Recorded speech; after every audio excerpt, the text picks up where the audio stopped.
Halo, Assalamualaikum warahmatullahi wabarakatuh teman-teman semuanya. Hari ini saya baru saja membaca sebuah buku yang sangat menarik, 4 Hours Weekly. Wah, buku ini sangat-sangat benar-benar menggugah mindset dan merubah cara kita berpikir.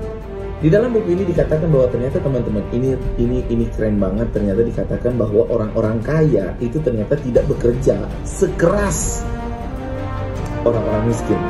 Ternyata orang-orang kaya itu bekerjanya santai banget. Orang-orang kaya banget itu ternyata mereka bekerjanya itu ya biasa-biasa saja. Tapi kok mereka bisa kaya ya? Nah, saya juga jadi berpikir, kemudian saya sering kadang-kadang melihat orang-orang di mall nongkrong sambil ngopi, mungkin di Starbucks atau di kedai kopi apa, atau mungkin di restoran apa, tapi mobilnya keren-keren, kunci mobilnya di atas meja, ada Mercy, ada BMW. Wow, mereka keren-keren, luar biasa, kerjanya cuma nongkrong-nongkrong, ngobrol-ngobrol, deal-deal, terus kemudian jadi duit. Sedangkan orang-orang yang mungkin orang-orang yang miskin itu kerjanya sangat keras ya. Ada yang bekerjanya 24 jam satu hari tidak istirahat, ada yang bekerjanya mungkin 12 jam satu hari. Luar biasa, tapi kok kenapa tidak kaya raya? Bukankah kita biasanya mendapatkan dapat semangat bahwa kalau mau sukses itu harus kerja keras? Ternyata di dalam buku ini mengatakan bahwa kerja keras saja tidak cukup. Ada elemen kedua yang harus kita tambahkan kalau kita ingin sukses, kalau kita ingin kaya, kalau kita ingin mendapatkan hasil lebih banyak, yaitu adalah kerja cerdas.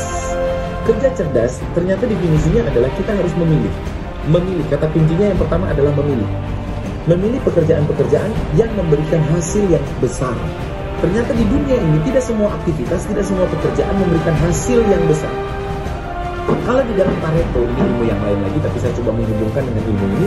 Ternyata kalau ilmu Pareto mengatakan bahwa hanya 20% pekerjaan di antara semua pekerjaan kita dalam satu hari, hanya 20% pekerjaan kita yang akan menghasilkan 80% hasil. Jadi tidak semua pekerjaan itu memberikan hasil yang besar. Maka tugas kita adalah mencari. Jadi kalau kita punya 5 pekerjaan A, B, C, D, E, ini untuk menganalogikan 5 pekerjaan, 20%, 20%, total 100%. Dalam satu hari kita mengerjakan 100% pekerjaan, 100% aktivitas. Ternyata dari semua pekerjaan kita 20%, tidak semua pekerjaan kita itu memberikan hasil kontribusi yang sama besarnya, yang memberikan omset yang sama besarnya terhadap hasil kita. Kita harus tahu bahwa hanya 20% A, B, C, D, E, hanya A yang memberikan hasil 80%. Hasil 80%. Maka tugas kita adalah buang yang B, C, D, E, itu nggak usah dikerjakan. Jangan mengerjakan pekerjaan-pekerjaan yang menghasilkan hasil kecil. Jadi kalau teman-teman hari ini sedang bekerja dan hasilnya kecil, coba teman-teman bayangkan atau teman-teman renungkan. Kalau saya kerja kayak gini terus, bisa dapat besar nggak ya? Bisa menghasilkan miliaran nggak ya? Kalau enggak, butuh keberanian untuk memilih dan meninggalkan. Wow. Meninggalkan pekerjaan B, C, D, E dan fokus hanya pada pekerjaan A yang memberikan hasil paling banyak. Lalu ketahui pekerjaan A ini pekerjaan apa, lalu lipat gandakan sehingga pekerjaan kita setiap hari adalah A. Sehingga hasilnya adalah 80%. Kita akan menghasilkan lebih banyak kalau kita tahu apa yang harus kita kerjakan. Kalau kita tahu pekerjaan mana yang menghasilkan paling banyak. Kalau seandainya kerja keras saja itu adalah kunci untuk sukses, maka seharusnya mohon maaf bukan merendahkan, tapi seharusnya orang yang bekerja bangunan itu yang bekerjanya sangat keras itu harusnya mereka lebih kaya. Apa satpam yang bekerja keras, jaga malam atau jaga sampai 24 jam, bahkan kadang-kadang 2 hari, 48 jam, gak pulang-pulang, gak istirahat, tidurnya cuma sedikit agar kita bisa istirahat. Orang yang punya rumah di komplek bisa istirahat, harusnya mereka lebih kaya, mendapatkan uang lebih banyak. Atau para tukang becak, mohon maaf, sekali lagi mohon maaf, bukan untuk merendahkan, tapi ini ilmu ya. Tukang becak yang bekerja yang sangat keras, mereka mengayuh becaknya, harusnya mereka lebih kaya. Ternyata kerja keras saja tidak cukup, harus kerja cerdas, yaitu memilih pekerjaan mana yang memberikan hasil paling besar, lalu kita fokus memperbanyak pekerjaan-pekerjaan itu, dan pekerjaan-pekerjaan yang lain kita delegasikan, kita berikan kepada orang lain, kita berani untuk membayar orang lain untuk mengerjakan pekerjaan yang lain itu. Maka seringkali dari dulu saya itu sering mengatakan, terutama bagi ibu-ibu, terutama bagi emak-emak yang berbisnis, saran saya yang pertama kali adalah ibu-ibu harus punya, emak-emak harus punya ART, asisten rumah tangga. Agar apa?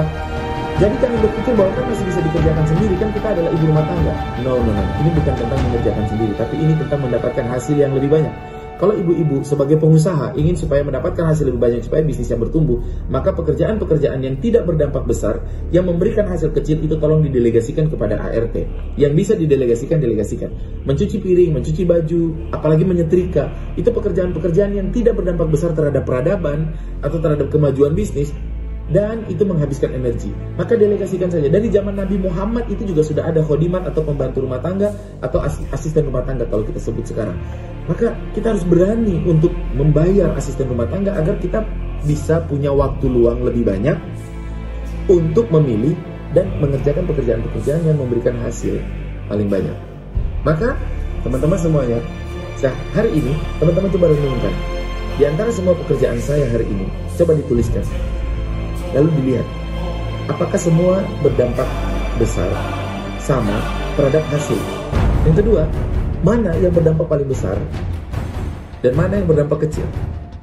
Yang ketiga, setelah teman-teman mengidentifikasikan tadi dampak yang besar dan kecil, yang dampak kecil, cari orang, partner, karyawan, tim, manajer, untuk delegasikan itu, lalu duplikasikan, eksploitasi pekerjaan-pekerjaan yang menghasilkan hasil yang A tadi, hasil yang banyak tadi, sehingga teman-teman akan mendapatkan hasil yang jauh lebih banyak. Ilmu ini adalah ilmu yang luar biasa yang membuat orang-orang kaya mereka bekerja lebih sederhana, lebih ringan, tapi menghasilkan lebih banyak. Anda juga bisa menghasilkan lebih banyak kalau Anda tahu kerja mana yang menghasilkan lebih banyak, lalu fokus pada pekerjaan itu. Sampai ketemu pada tips berikutnya. Yuk semangat. Assalamualaikum warahmatullahi wabarakatuh.